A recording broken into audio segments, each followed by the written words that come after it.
First with breaking news. First with new information. Plus, your first alert forecast. 19 News starts now. Today, the man accused of killing 2 teens at a Lorain Airbnb faced a judge. Thanks for joining us first at 4 and streaming on 19 News Plus.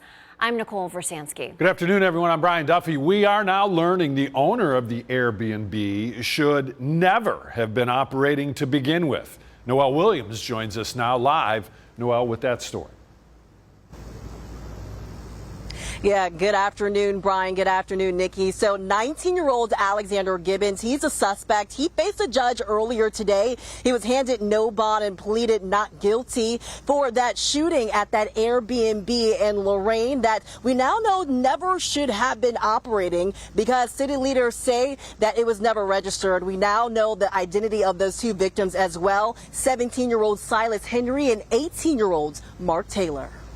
Longtime Lorain resident Daniel Booth shares his thoughts on short-term rentals in the city, especially this one on Washington Avenue, where 2 lives were cut short. Well, I believe they all should have some kind of camera system within them, and then they would have evidence for cases that are like what's going on with this one young kid right now. We spoke with Booth outside the city's courtroom.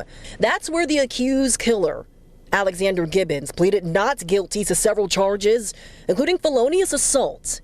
He was denied bond before cameras could catch him. This Ring camera footage captures the moments those deadly shots were fired just before 3 a.m. Sunday. A 17-year-old and an 18-year-old were killed here at this home, where you can find Airbnb instructions listed on the front door. It's a place city officials say none of them should have ever been at. The city's building, housing, and planning director tells 19 News, quote, "The property is registered as a rental property, not a short-term rental. We are following up with a cease and desist regarding non-compliance with the short-term rental code." Lorain requires short-term rental operators to complete an annual registration, including a state background check. Booth says the violation should come with consequences. Well, they should be fined. I mean, because if they didn't have the right qualifications. We reached out to the owner of this short-term rental about the violation, but we have not heard back at the time of this story airing. However, the owner previously shared a statement. It says, quote, "We are cooperating fully with law enforcement's investigation. Out of respect for those involved, we won't be commenting further at this time. Thank you." Now, 19 News, we are keeping our eyes open to see if we receive any response from the owner of that address there. Now, when it comes to the city, they say they don't have any plans of changing their policies when it comes to short-term rentals following the shooting. And for Gibbons, his next court date is scheduled for August 24th. In Lorain, Noel Williams, 19 News. Now your 19 First Alert forecast. Certified most accurate since 2004. All right, live look outside from our Titan Construction Stadium camera. You can certainly see a lot of clouds out there. We've tried to build in a few peaks of sunshine. The problem has been that we still have that front nearby. Now, as it continues to push to the south, we are going to slowly see those clouds clearing out as we head into tonight. And then we are off to then a cooler start for your Tuesday. So for those of you that have been waiting on some of this humidity to finally lessen across our area, this is your brief window of opportunity to take advantage of some nice cooler weather tomorrow morning. However, it will not last long. We're going to see it returning very quickly as we get into the second part of your Tuesday. That's all as we track our next opportunity for some showers across the area. New Philadelphia also seeing a lot of those clouds. This is really where the focus has been this afternoon for some spotty showers. We'll talk about how much longer that risk will last into this evening coming up in your full forecast. A tragic story out of Stark County. A young mother of 3 is dead after a tree fell on her SUV while she was driving. Bridget Reagan was heading west on US 30 in Paris Township Saturday night when out of nowhere, a tree along the road fell, slammed right onto her Jeep. Sadly, she died at the scene. Communities in the Midwest are trying to recover after days of relentless rain that led to deadly flooding. Here in Ohio, a man in his early 20s died Sunday when a tree uprooted and fell right on top of him after another round of severe weather. At least 7 people are dead in Indiana, which really bore the brunt of these storm systems. You can see evacuation rescues. Tens of thousands of people remain without power in northwest Indiana. Tropical storm Lala is moving away from Hawaii. Tens of thousands of people there are without power. More than 100 homes have been damaged. Plus, we have more from the Midwest as that water is starting to recede just a bit. But another round of storms is on the way. Lee Waldman brings us the latest. Some people have struggled because we haven't had services, and some people will continue to struggle if they don't have power in their homes or if they have to tend to family matters. Tropical storm Lala is moving away from Hawaii. As of early Monday, more than 120,000 customers are without power across the Hawaiian Islands. Oh, it's moving again. This video shows some of the powerful water pushing a government vehicle. Over 43 inches of rain fell on the Big Island's mountains, causing landslides and flash flooding that wiped out roads. Maui's mountainous region saw up to 2 feet of rain. Just seeing this and seeing how the road got washed away, it just catastrophic. Hawaii's Governor Josh Green announced schools, courts, and government offices were closed Monday as the community comes together to repair the damage left behind. At least 100 homes were damaged and lost in the storm. Hawaii always pulls together as an ohana. It's an extraordinary thing to see as governor. On the U.S. mainland, the Midwest is reeling from deadly flooding that left at least 7 dead in Indiana. Governor Mike Braun is asking President Trump for federal assistance. They're in the process of galvanizing FEMA to do a declaration, which then speeds up that process. Roads and bridges across the state were heavily damaged from the water. Indianapolis Mayor Joe Hogsett posted online that the city was experiencing its most severe flooding in 30-plus years, urging residents in some areas to evacuate immediately. I'm Lee Waldman reporting. It's the question that seems to come up every offseason in Cleveland. Who's going to be the guy under center for the Browns, Deshaun Watson or Shedeur Sanders? Head coach Todd Monken says the competition is very close, too close right now to call. But time is running out with the second preseason game on the horizon and joint practices around the corner with the Bills. The Browns are quickly approaching a point where a decision has to be made. The reps are becoming more valuable, the evaluation period is shrinking, and the pressure is building. Would I like to have a decision today? Of course. Would I like a decision by next Monday? Of course. Well, I'd love to have that decision. And we'll see. We've got a lot of football this week. We've already had a lot of football. We've got 4 days of practice in a game. That all adds into any decision with the roster and who the starters are. Some are further along than others, right? We already know. That's part of it. And I'm okay. By the time we get to next week, that'd be great. We can start planning that way, have some practices, and then here we go against Jacksonville. Monken says Watson and Sanders will split first-team reps Thursday against the Bills, and both are expected to play Saturday regardless of how it goes. Shedeur's going to play the first half. Deshaun will play the third quarter. Dylan will play the fourth quarter as we speak right now. On the injury front, linebacker Carson Swessinger has missed 9 practices. Head coach Todd Monken said before practice today that right now they're just being overly cautious when it comes to him. They are hopeful that they will get him back next week. For now in Berea, Ashley Holder, 19 News. Governor Mike DeWine is touring Ohio today in celebration of our top ranking as America's best state for business. That ranking comes from CNBC. The governor starting his Heart of Opportunity tour at Rocket Arena this morning. Business and community leaders used this event to talk about building the economy, job opportunities across our state. Getting kids safely to and from school and activities involves more than just buses and crossing guards these days. And a lot of these kids are riding e-bikes. Yeah, and that can be a problem. But doctors, of course, and police even are warning of a potential epidemic of traumatic injuries. Reporter Jen Pachano shows us why these injuries are more serious and what can be done to keep these kids safe. Crash reports involving e-bikes and serious injuries are popping up in neighborhoods all over the area every week.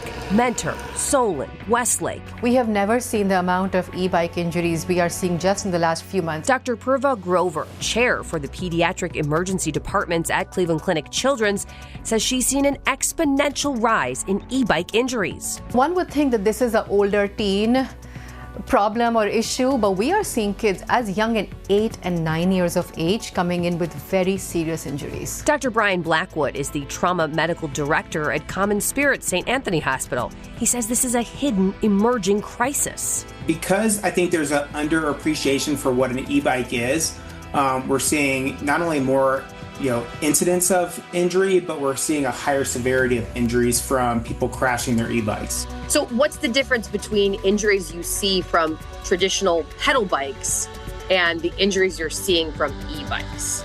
With the e-bikes, because of their increased acceleration, their increased speed, their increased weight, we're seeing much more severe injuries, things like traumatic brain injuries, facial fractures. Anywhere between handlebar injuries, acute abdominal injuries, head injuries, bleeds, to children require hospitalizations and very often requiring OR, which is like operations and surgeries. The American College of Surgeons reports 20 to 30,000 e-bike injury patients per year now, 3,000 of those requiring hospitalization. But Dr. Grover believes getting complete and comprehensive data is tricky because e-bike accidents are a new category of injury. We don't have appropriate ICD coding for our EMR system, so this is what we are seeing and hearing, I believe, is just the tip of the iceberg.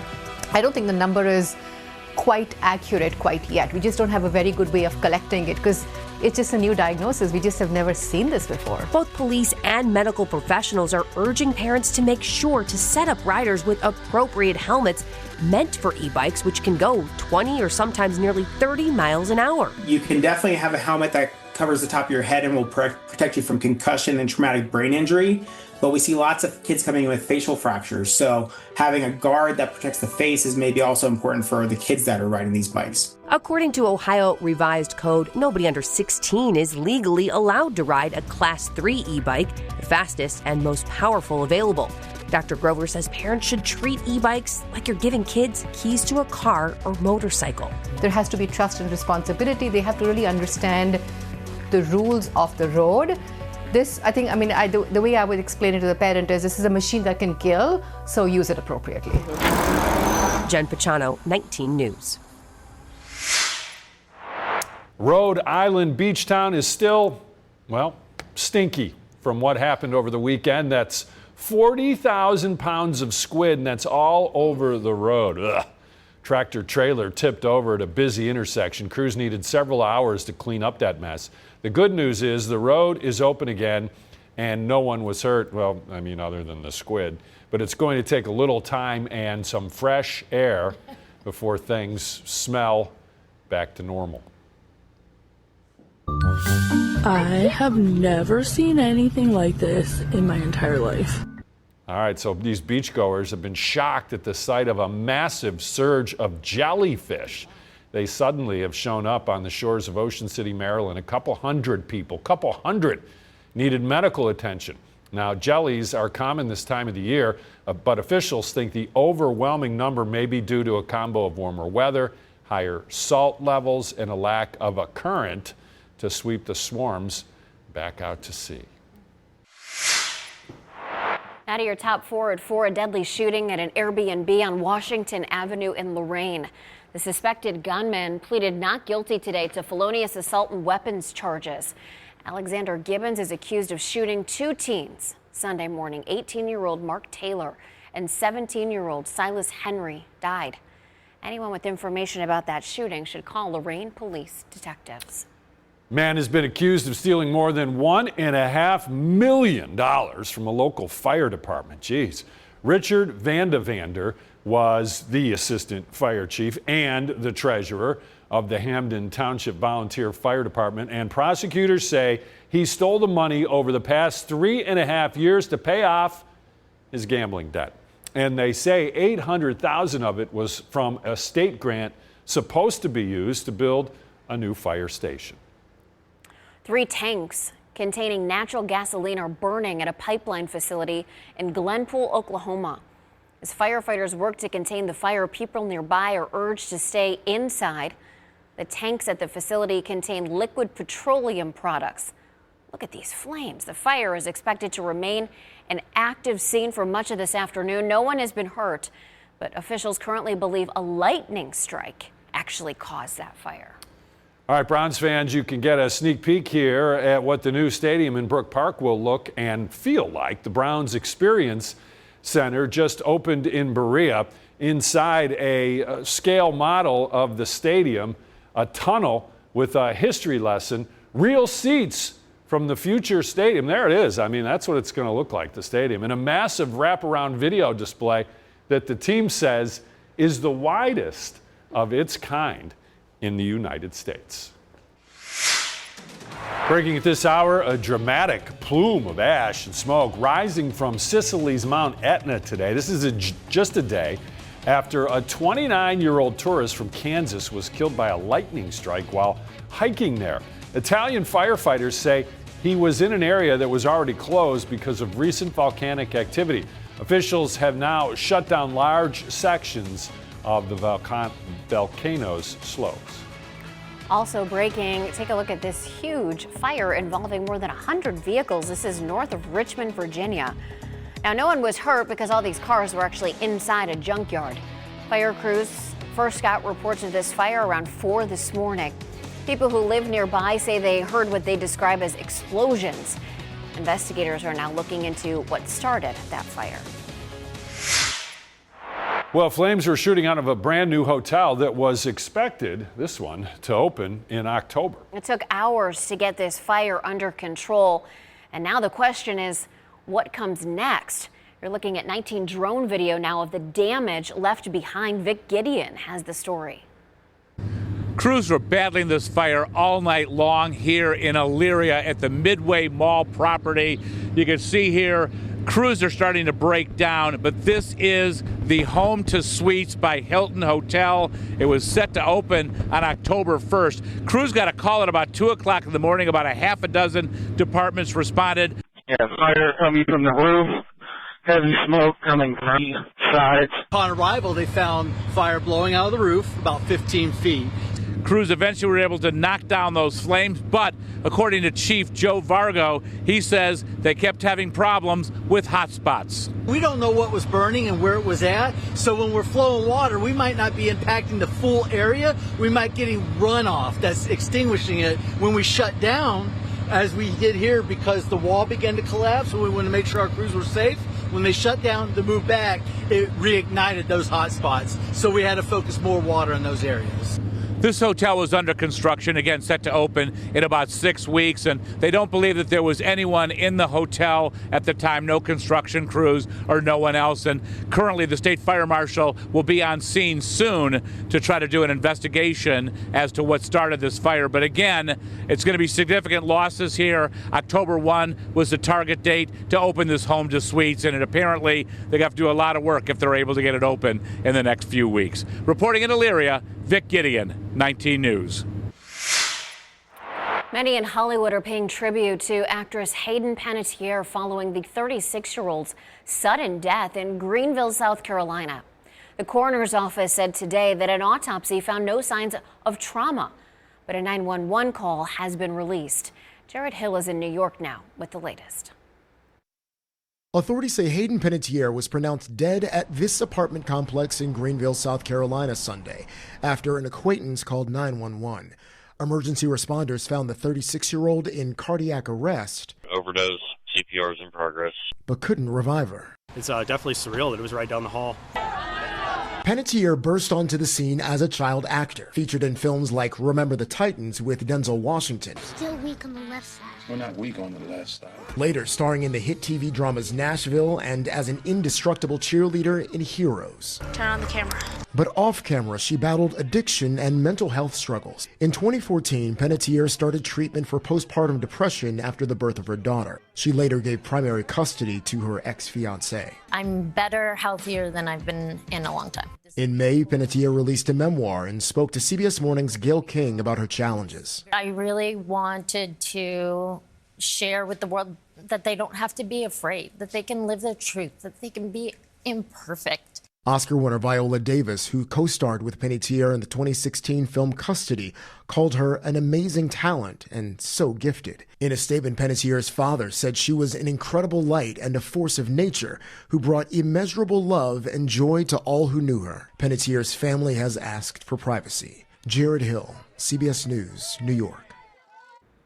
Panettiere, two-time Golden Globe nominee, would have turned 37 this Friday. 19 crime alert now. The Cuyahoga County Sheriff's Office is looking for this man. He is Roosevelt Adams, wanted for vehicular homicide. Crime Stoppers is offering up to $5,000 for information leading to his arrest. You can leave an anonymous tip at 25crime.com or call the Crime Stoppers tip line at 216-25-CRIME. Well, the Trump family is doubling down now on its crypto business. A Trump-appointed regulator has given conditional approval for their World Liberty Trust to become a bank. That's despite concerns now from Democrats about potential conflicts of interest. Nancy Cordes has the story from the White House. I'm a big crypto person. It would be a first for a sitting president, owning a company that has been granted bank status. The company is a crypto business, World Liberty Financial, established by Trump's sons and the sons of his special envoy, Steve Witkoff, in 2024, just as Trump was running for office. On Friday, the Treasury Department's Office of the Comptroller of the Currency, or OCC, granted preliminary approval for the company to establish a bank charter, which would enable World Liberty to issue and manage its own stablecoin tokens without relying on a middleman. You can make a lot of money running a trust bank. Austin Campbell is a professor at the NYU Stern School of Business. This creates the awkward situation of the OCC needing to police World Liberty, which has an affiliation with the president's family. It is pretty unprecedented. Democratic Senator Elizabeth Warren called it a brazen act of self-dealing. She and her Democratic colleagues have already introduced a bill to prohibit presidents from owning or controlling banks while in office. World Liberty insists that by becoming a bank, it, quote, is running toward regulation and continuous oversight, not away from it. I'm the one that probably helped crypto more than anybody. Crypto has already been an extremely lucrative business for the Trumps. Financial disclosures show the president made at least $1.4 billion on crypto ventures last year alone. And while Trump hosted a gala dinner last year for top investors in his cryptocurrency, he insists he is not involved in the day-to-day operations. My family is handling it, and I guess they get investments from different people. World Liberty still needs to meet a number of requirements before it's granted final approval to operate as a bank. The company insists firewalls have been set up to prevent any members of the Trump family from playing a role in the bank side of the business as long as Trump remains in office. Nancy Cordes, CBS News, the White House.